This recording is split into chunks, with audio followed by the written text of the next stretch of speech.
right, so this is how long the old school 2011 4runner antenna is. So this is a quick little upgrade you guys can do. I ended up getting this one. It's pretty much like a stubby antenna.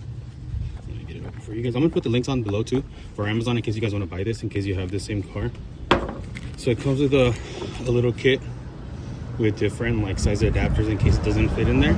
And this is the one you're gonna put. So let's get to it.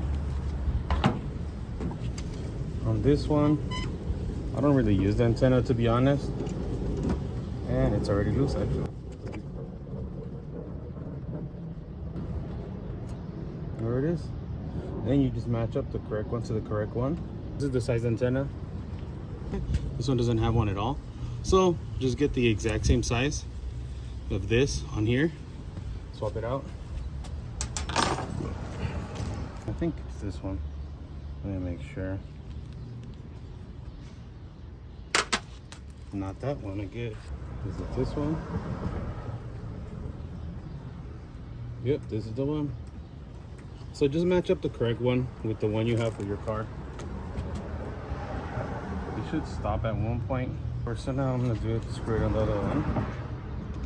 Make sure it fits correctly all the way so you can stop it. So it's stopped. Now I should be able to put this one in.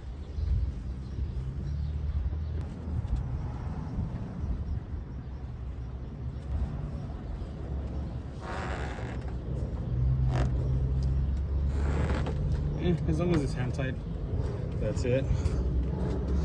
Took under 2-3 minutes to do this. So if you guys like this video, hit the like button.